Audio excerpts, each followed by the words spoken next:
We had a beautiful democratization of freedom of expression for a while, and then we started losing. And we've been losing since. We allowed this conversation to get to this point. We allowed this conversation to be a conversation about risks and not necessarily about rights. We've done nothing to define what could be the legitimate objectives that a company could follow in order to restrict legitimately freedom of expression online.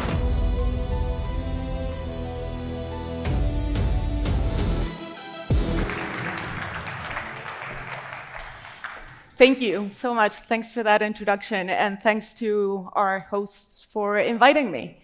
So a couple of things. I'm Argentinian. I direct a global research center that is based basically 8,000 kilometers away from everything. I am a lawyer by training in Argentina. I did my master's in the US, and I have devoted the last 20 years to studying international human rights law. So I'm not going to be speaking about Latin American law. I'm not going to be speaking about Argentinian law. I am going to be talking a little bit about what we at the Center for Studies on Freedom of Expression have learned during a little bit of comparative legislation studying and international human rights law work for the past 15 years, which we have been in existence.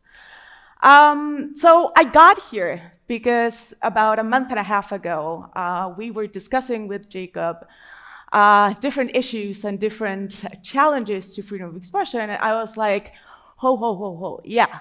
Governments are bad, and issues are growing, and things are happening. But what about us?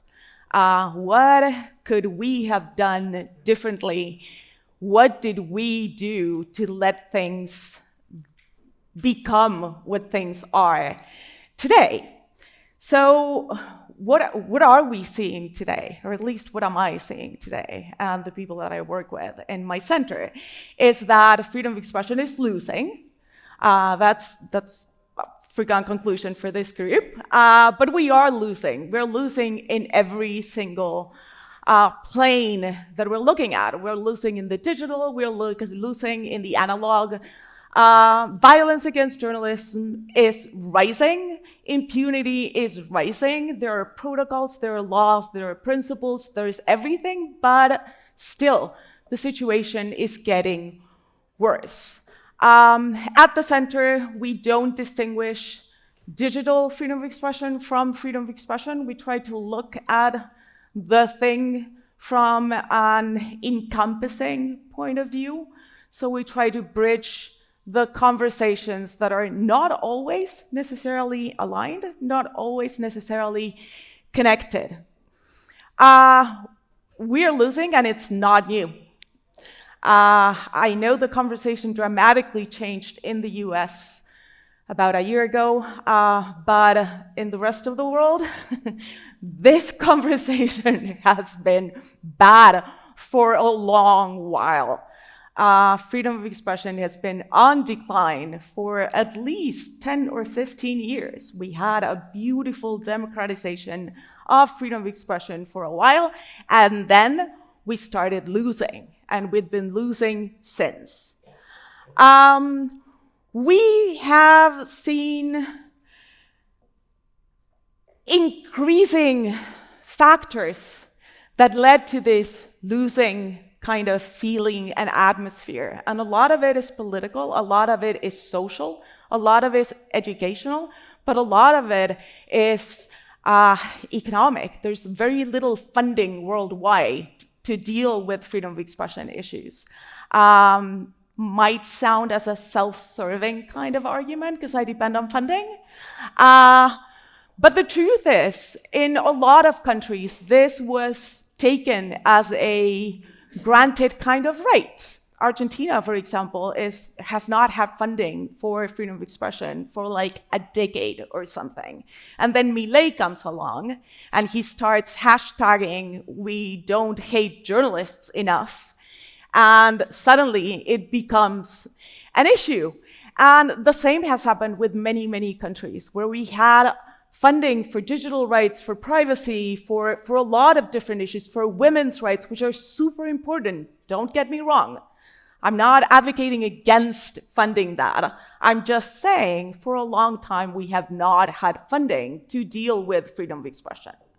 A combined issue with this is there's been an increased concern worldwide with platforms over states. So we've been shifting our attention and our conversations from rights to values, principles, company terms of service, and we've been looking a lot, at least within the digital conversation, into the role of companies in facilitating, promoting, or serving as platforms for the enjoyment or promotion of human rights.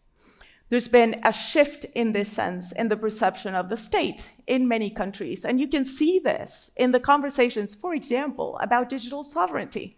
How many of you saw the discussion between Elon Musk and Judge de Moraes in Brazil? I know a lot of you probably are familiar with this discussion. Many of you probably are not, but X was canceled in Brazil for about a month. They held a very public fight between Elon and Judge de Moraes, basically based on digital jurisdiction. Judge de Moraes was trying to get a couple of accounts suspended and canceled, and X would refuse to take them down. The orders were secret. X challenged them in the Brazilian courts.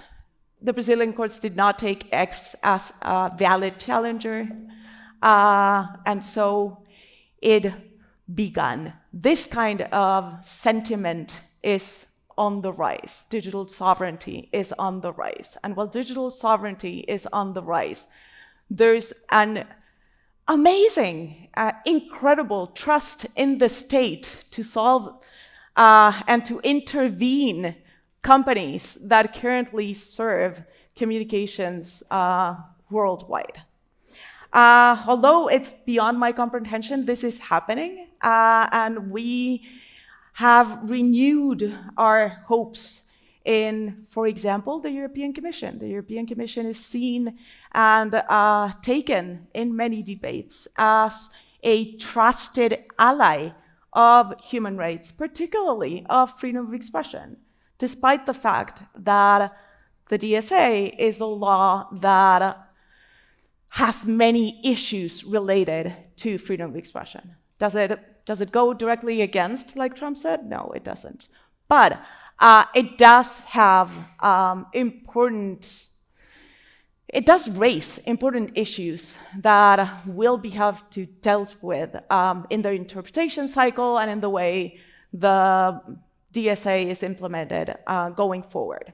There's also been a shift in the rights to risks conversation. And what I've taken from the different conversations today is that there's not a lot of people talking about the First Amendment. A lot of people don't know what the First Amendment is, but there's a lot of talk about risks.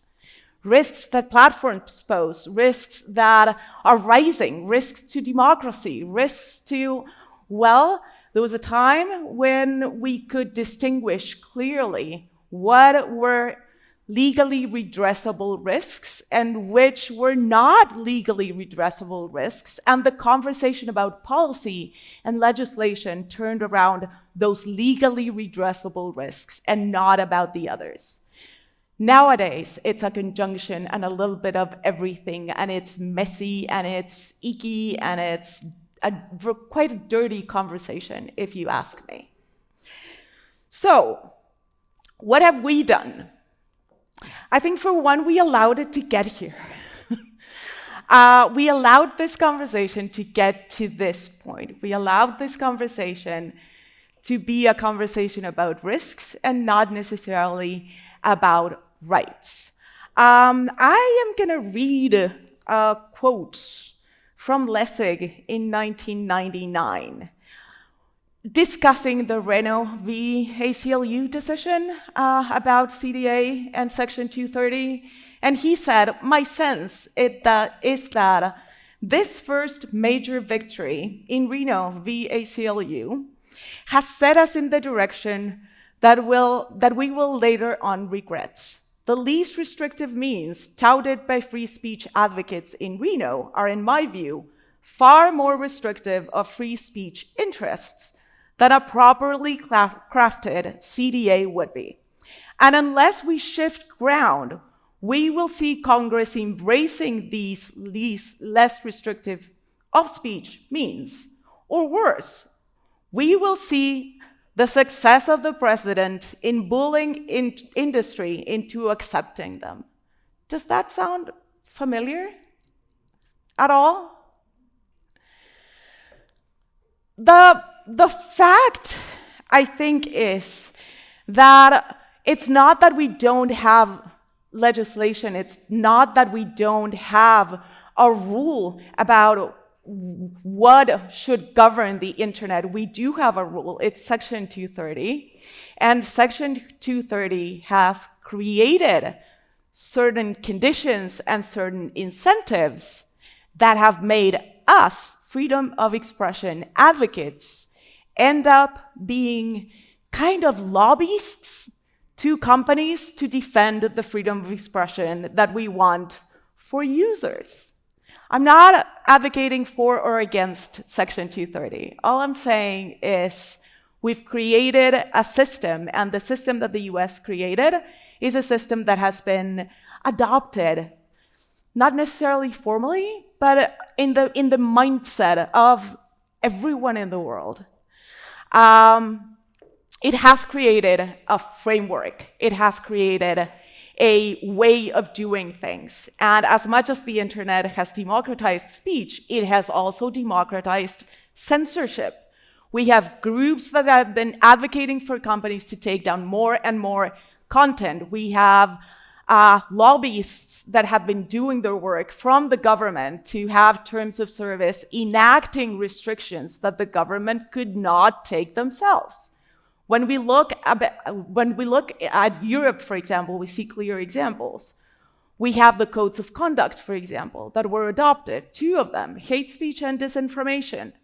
Those 2 were voluntarily adopted by the companies, but drafted, crafted, and monitored by the EU authorities. We have blurred or allowed the conversation to blur the lines between state restrictions and private restrictions.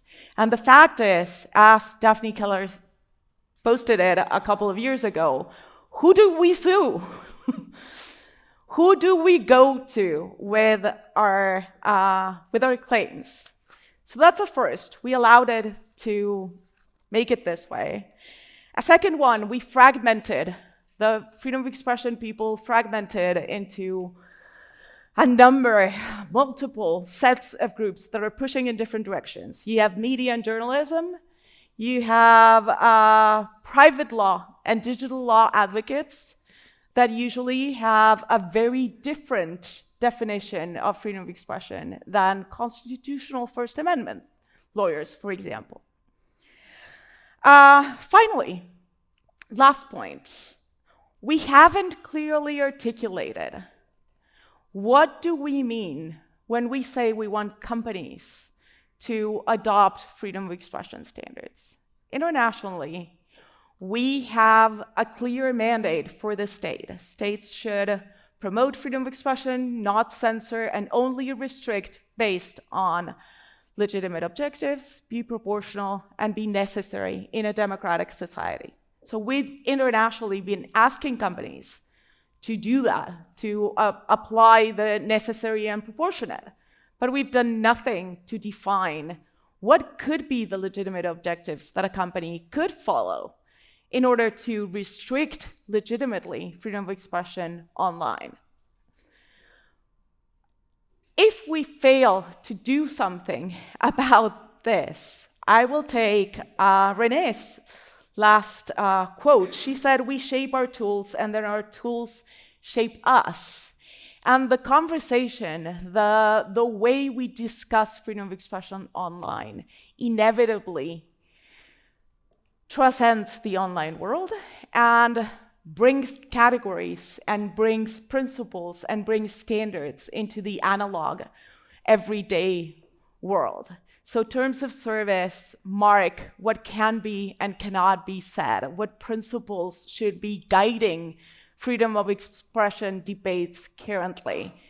In a lot of ways, a lot of people are being formed under those standards, under those principles, and they are bringing them to an analog, to analog situations. So we're seeing concepts that are being naturalized in editors' rooms, in television sets, in work environments, in universities. With that, I conclude, and I thank you all for your attention.